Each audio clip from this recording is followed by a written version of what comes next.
Hora de conversar com Mônica Bergamo. A Mônica deu uma sapeada no Ministério Público para saber como é que anda o clima nos corredores com a chegada de Paulo Gonet como novo procurador-geral, novo chefão, né, do Ministério Público. E aí, Mônica, conta pra gente, bom dia. Oi, Megali, bom dia a todos. Pois é, o novo procurador tomou posse, o novo procurador-geral, e o clima já mudou, Megali, no Ministério Público. Há uma grande expectativa de que com ele o MP, como é chamado, né, volte, digamos assim, a trabalhar. O Ministério Público, a gente viu, né, Megali, nos últimos anos, foi para extremos. Na era do Fernando Henrique Cardoso, ele foi comandado pelo Geraldo Brindeiro, que ficou conhecido como engavetador da República, né? Tantos foram os casos que, segundo os opositores internos dele, inclusive, passaram sobre o nariz do MP e que não foram, na época, investigados. Na era Lula, Dilma, Temer, foi para a panela de pressão, abriu, houve uma explosão de investigações, um sobressalto atrás do outro, até que chegou naquele momento em que você não acordava, Megali, sem uma operação policial, uma prisão bombástica, uma denúncia espalhafatosa, uma turbulência permanente e a desestabilização óbvia dos governos da época, né? Com Augusto Aras, aí o pêndulo foi para o outro extremo novamente, né? Não por causa dele especificamente, mas eu conversando com procuradores, com magistrados, né? Não era o Aras somente que deixava de abrir ações, mas o clima político criou, procuradores falam isso, criou um temor, né? Criou um medo de que uma investigação fosse aberta e isso prejudicasse a carreira das pessoas, gerasse afastamentos, gerasse isolamentos, gerasse escanteamento.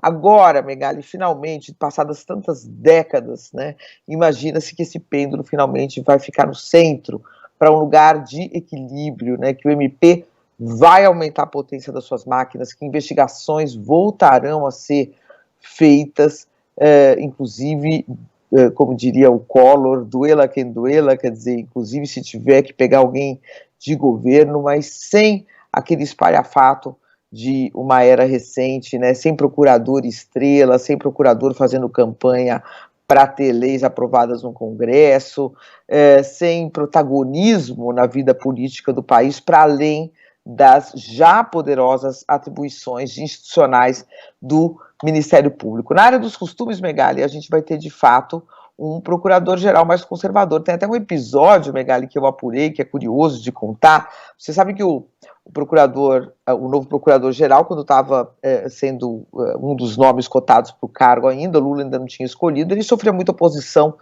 de setores de esquerda, porque o consideravam muito conservador. E ele foi falar com o presidente Lula, Megali, e ele foi aconselhado o seguinte: não tenta disfarçar as suas opiniões, porque o Lula é um homem de 77 anos, está no terceiro mandato, quarto mandato praticamente, quinto se a gente contar os dois da Dilma, conhece o ser humano, conhece a política, não adianta que ele vai sacar na hora que você está tentando dar uma disfarçada, uma maquiada nas suas opiniões.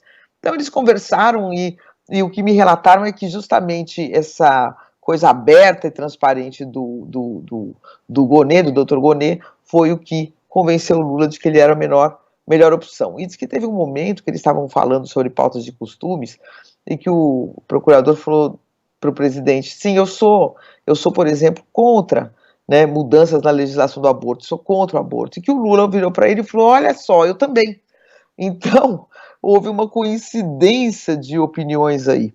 Né? O doutor Gonet, na área do aborto, por exemplo, o que ele defende? Ele defende que a lei seja preservada, ou seja, que o aborto seja permitido, siga sendo permitido no Brasil, nos casos de estupro da mulher, risco de vida para a mãe, ou em situação de bebês anencefálicos que não tem nenhuma chance de sobreviver depois do parto, mas ele é contra qualquer tentativa de mudança nessa legislação, né, de abertura, de que seja permitido, de que o aborto seja descriminalizado, como propôs, por exemplo, a então presidente do Supremo Tribunal Federal, Rosa Weber. Ele é mais contido, vamos dizer assim, ele é mais restritivo nesse tema. E, segundo esse diálogo com o Lula, conta com o apoio do Lula para isso, né, que não quer mexer nesse assunto, nesse tema, nessa legislação. Então é isso, uma mudança de clima importante no Ministério Público, Megali, e não haverá nenhuma surpresa também nessa área de comportamento, de temas de comportamento, Megali. E mostrou ontem ser um homem emotivo, né? Não sei se isso é necessariamente uma qualidade, mas mostrou, porque ontem no início do discurso, não sei se você reparou, Mônica, ficou com a voz embargada e quase não conseguiu prosseguir. Depois deu aquela respirada funda ali, aí engatou uma terceira e foi que foi. Bom, importante que ele lembre que o Ministério Público é um instrumento a favor da população, né? Para defender, na prática, a população. Que não é função de um procurador-geral da República criminalizar e perseguir políticos, mas também ele não pode esquecer que políticos cometem crimes, eventualmente. Então ele também não pode blindá-los. E eu até entendo a opção do Augusto Aras por virar o pêndulo para o outro lado, no que diz respeito a Lava Jato, vá lá, mas o que eu não perdoo é a atuação do Aras na pandemia. Aí não tem desculpa, aí é ele.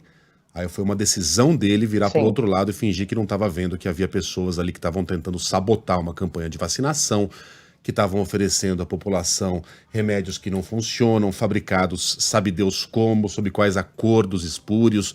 Enfim, o procurador simplesmente fingiu que nada estava acontecendo. Detonando a vacina, que era a nossa única salvação, né? Sabotando. Aliás, a gente está pagando o preço até hoje, né? As campanhas de vacinação, todas elas não conseguem mais atingir a meta de vacinação mínima. Então, eles fizeram um trabalho muito competente em destruir aquilo que o Brasil precisou de décadas para construir. E o procurador-geral fez que não era com ele, né? E a atuação dele na pandemia é imperdoável. Imperdoável, não deixará saudade nenhuma.